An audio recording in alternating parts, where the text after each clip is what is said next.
Welcome back to our series on statistical mechanics.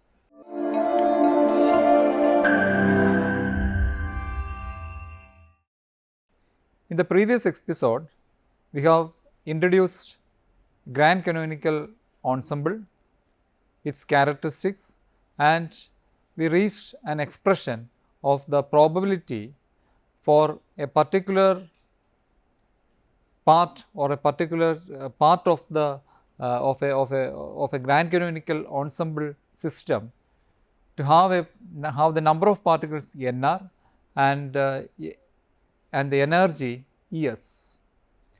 In this episode, we will be finding an expression for the partition function in grand canonical ensemble. As you know, the partition function is considered as the fingerprint of the any ensemble system. So, it is very critical or important for us to have a proper understanding of the partition function, which we have done in detail in the case of canonical ensemble. One can go back to the previous episodes to have a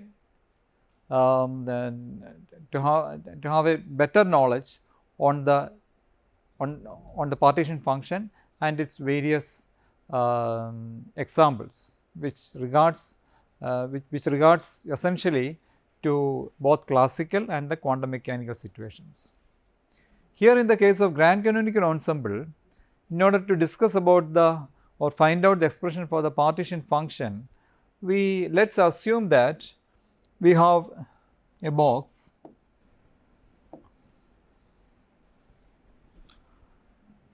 which is having various microstates in it. To help you understand better, let me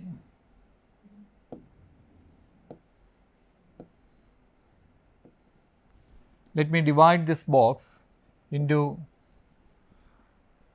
various sectors in which this box is having different microstates. Okay. So, let me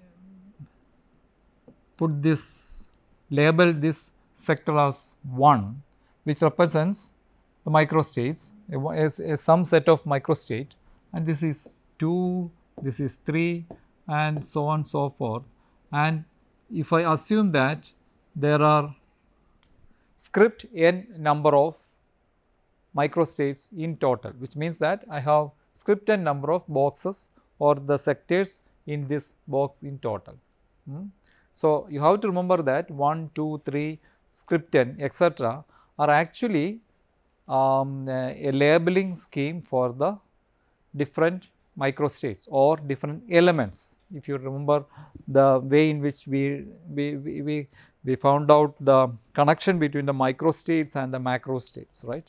And I do not have to repeat probably that this box is really in equilibrium. It does not allow any number of particles to enter inside or outside, or the energy to enter inside or exit outside. But since this is a grand canonical ensemble box, we are essentially discussing the situation where you are allowing the number of particles to change. So, we have 1, 2, 3 up to script n number of elements, and let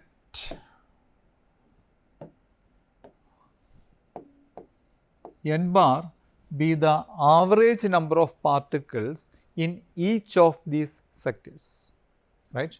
So, essentially each of these sectors will have different number of particles, because that is how we represent a grand canonical ensemble. Therefore, naturally the number of particles in each of these sectors will be different, but one can always find out an average number, right. So, that is n bar, and let the average energy be represented by E bar. So, if we have various number of particles in various elements or various sectors, we will have a situation where we can always assume a situation where we have and small n rs number of microstates with nr number of particles and Es energy. So, what is the number small nrs? Small nrs is a count, right? It is a count of what? Count of microstates which is having number of particles nr and the energy Es at time t.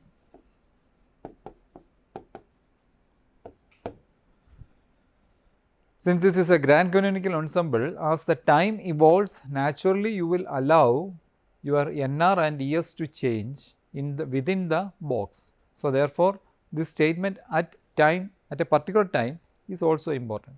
So, nrs is the number of microstates with nr and Es at time t. Now, what you can tell further about it? What will be the value of summation nrs, right? Since this is the number of sectors or the number of elements, so summation over number of elements will be my total number of sectors, which is my script n, right? And what will be my nrs into say into nr, which means what? Which means that I am counting over all the sectors of different number of particles, right? That will be script n into n bar, right? Because that is n bar is my average number of particles in each energy level, and that multiplied by the number of sectors or the number of elements will give me the total number of particles. So, this is summation over nrs nr is definitely equal to total number of particles. And if you remember in the last episode we have written the expression for PRS is equal to exponential minus alpha nr minus beta Es divided by summation exponential minus alpha nr minus beta Es, summation over Rs, right. So, this was the value of our PRS. Now, utilizing these parameters, you have to remember these kind of expressions to proceed with our further discussions on this system. Now, what is the value of n bar, right? N bar is equal to, if I want to express it in terms of the PRS, that means summation over PRS into nr, and similarly I can write it for the energy also. So, nr into PRS, we know the expression for the PRS, right? This was the expression for PRS into nr.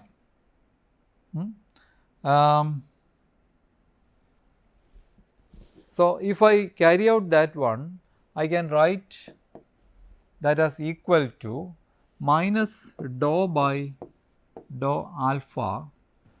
I am skipping one single step to save your time.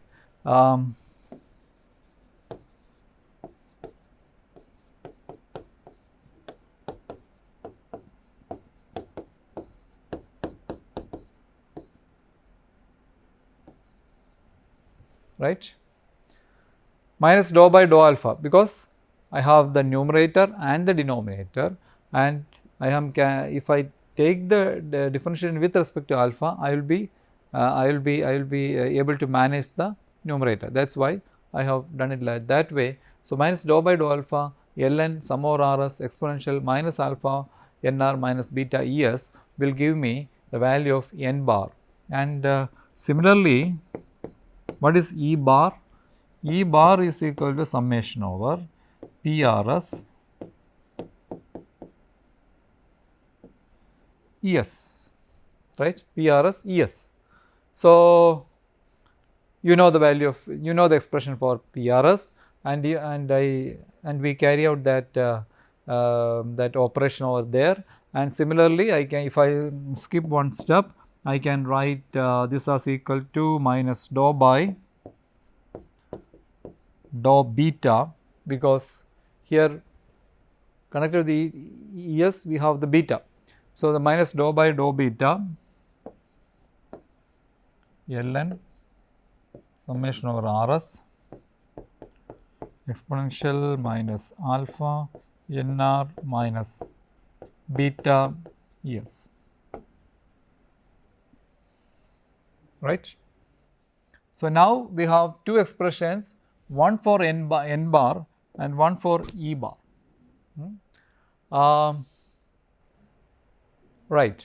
So, therefore, now we introduce a new parameter which we call as the Q potential.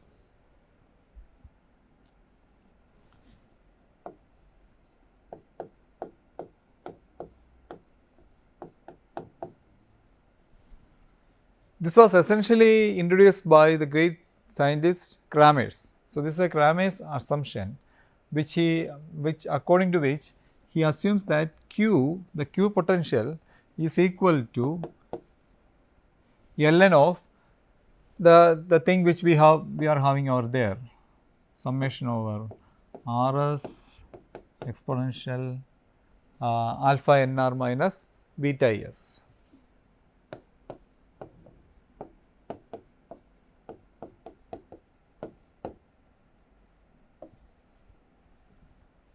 Right. So, that is ln of exponential alpha NR minus beta NS, and now if I take the dq, so q is actually according to Kramers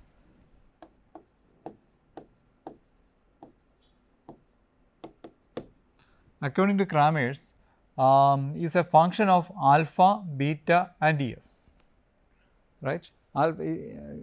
Q is a function of alpha, beta and Es, and therefore, I can write expression for dq is equal to dou q by dou alpha into d alpha plus dou q by dou beta into d beta plus dou q by in terms of the energy as dou E ds. So, dou q by dou alpha d alpha plus dou q by dou beta d beta plus dou q by dou E ds. In fact, we are having all those expressions over here for the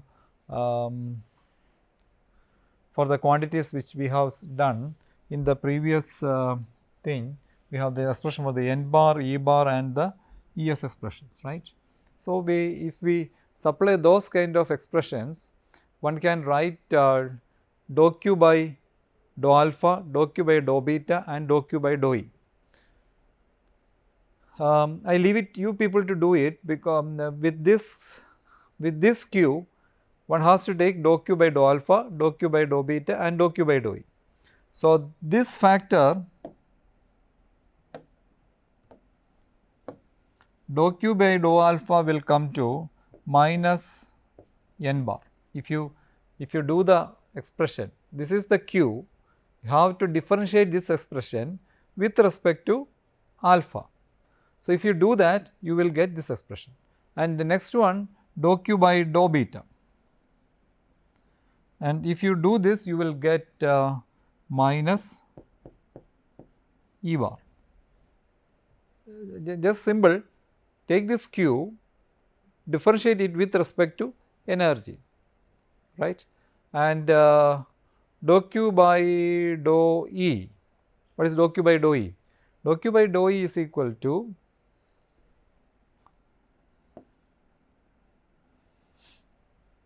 there we will be stuck with this ln parameter. So, therefore, we have to do that also, which is minus beta exponential minus alpha nr minus beta es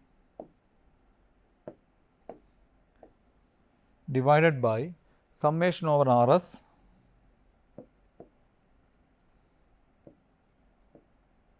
exponential minus alpha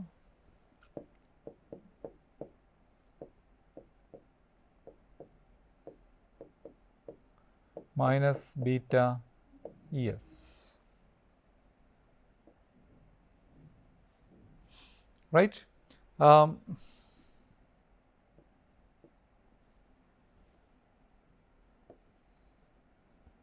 So, this will give the, so dou q by dou beta is equal to minus E bar, dou q by dou E is equal to minus summation over rs beta exponential minus alpha nr minus beta s divided by summation over exponential minus alpha nr minus beta s. Okay. And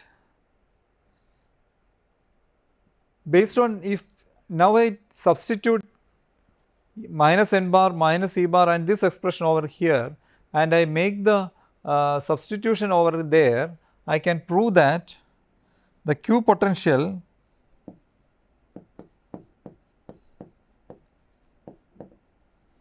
is equal to PV by KT,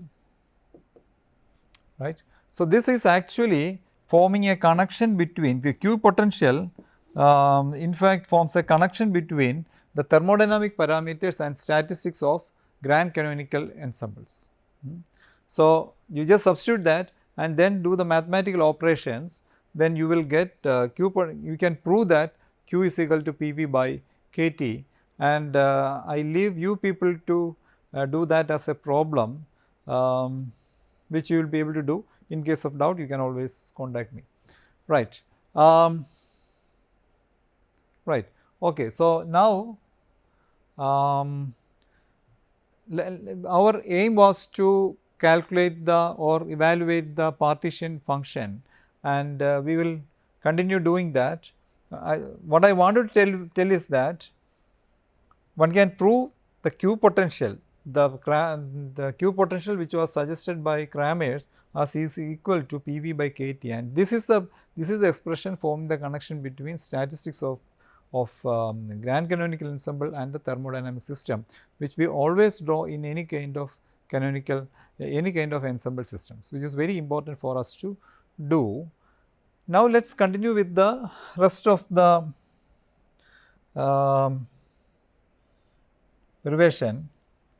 So, let us remove these parts, and let us continue with our aim of calculating the partition function of the system. So, we have the expression for Q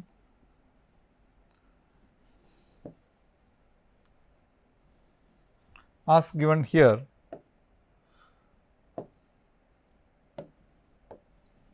Now, we can write Z is equal to e raised to minus alpha. What is Z? Z is known as the fugacity of the system.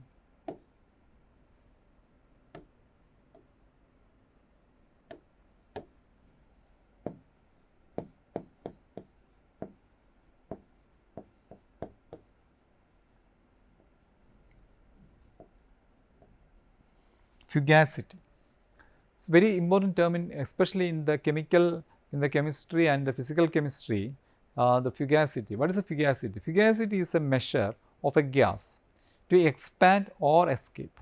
Simply saying, it is a measure of the gas to expand or escape. It is defined as the pressure needed to make a non-ideal gas obey the rules of ideal gas. It is a very strong term or strong in terms of the kind of implications it is having in the case of chemistry and chemical reactions.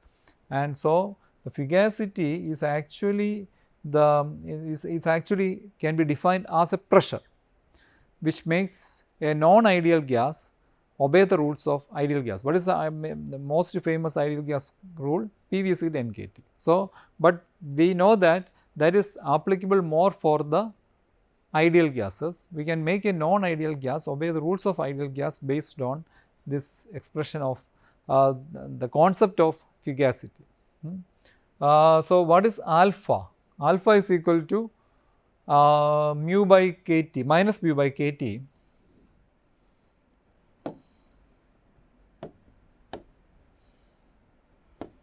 Alpha is equal to minus mu by kT, and what is mu? Mu is the chemical potential.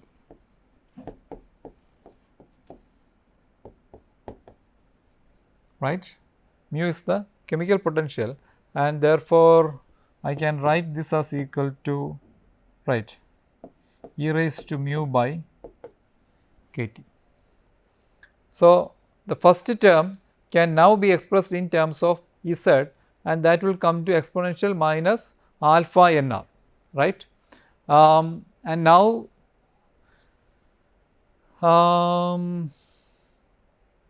if I break the expression into more convenient mathematical formulations, I can write this as equal to Q is equal to ln sum over Rs Z raised to nr, because that is e raised to minus alpha. So, Z raised to nr e raised to minus beta s.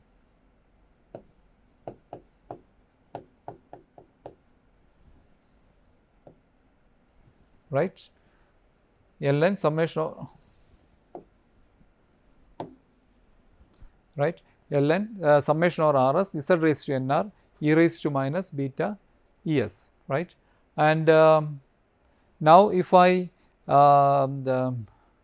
if you remember, what is e raised to exponential minus beta, summation over Rs exponential e raised to minus beta Rs, what was that?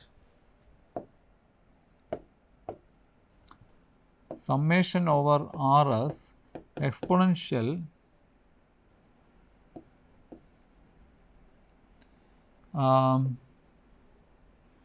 minus beta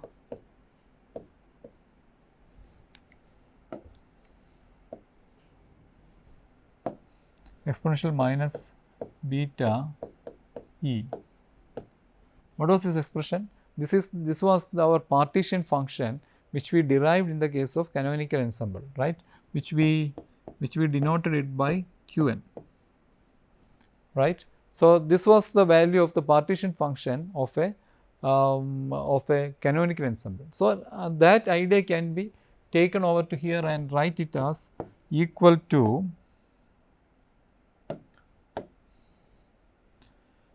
ln summation over Rs Z raised to nr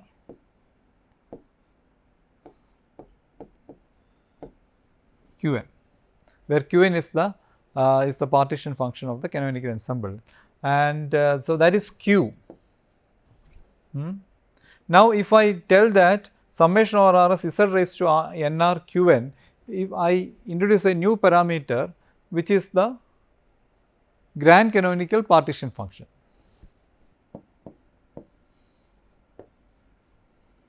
Ln of theta. Now, that can be considered as a function of Z, V and the t. Okay. So, ln of theta Z V t can be now be calculated as the parameter of the fugacity, volume and the temperature, and theta is now called as the partition function of the grand canonical ensemble. So, let me write it down here. Theta of ZVT I call as the partition function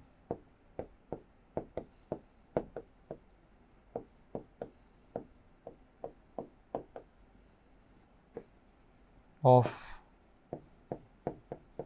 grand canonical ensemble systems, right. So, that was our that is how we find out the expression for the partition function of the grand canonical ensemble, and with this partition function you have to always compare this partition function with the canonical ensemble partition function, right. So, theta is actually equal to what?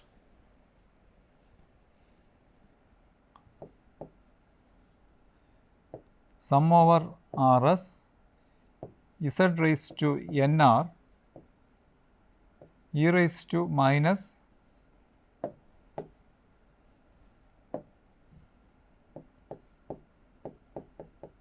beta es. So, this you have to always remember. So, this tells us something else also. Now, if you remember in our earlier discussions on the canonical ensembles, we had derived the partition function of a classical ideal gas, harmonic oscillator in the classical and the quantum mechanical situations. So, in all those situations, we had calculated the partition function, and then based on that we proceeded with the other kind of parameters like Helmholtz free energy, specific heat at constant volume, pressure, then entropy of the system, etc. So, that logic applies over here also. The moment you calculate this partition function, you will be able to calculate all those thermodynamical parameters, which creates a beauty for the kind of analysis which we derived over here. That is point number 1.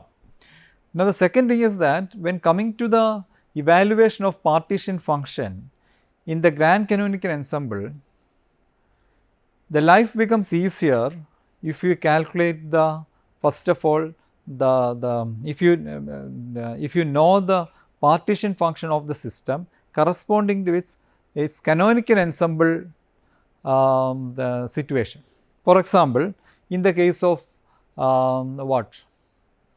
in the case of the simple classical ideal gas, we had derived the situation, right, which is in terms of the de Broglie wavelength. So, what we have to do is that you just take that function of the canonical ensemble partition function based on the de Broglie wavelength, just simply apply it over here and multiply it with z raised to nr. That will give you the partition function of this system. Then it is just about the mathematical management of the system, mathematical rearrangement of the system, so that we will have an expression for the canonical ensemble of the partition function of a grand canonical ensemble.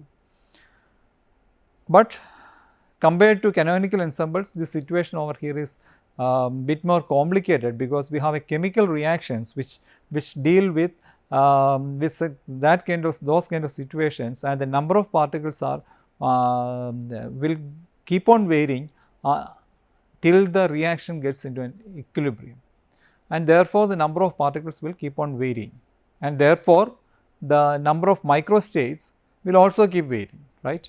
So, therefore, the grand canonical ensemble situations are more complicated to manage with, but with the modern computational facility, the things are being managed in a beautiful manner. So, that is it. So, in today's episode, we have calculated the partition function of a grand canonical ensemble and discuss how can we carry out for a real situation. Thanks for attending this series on statistical mechanics. Thank you.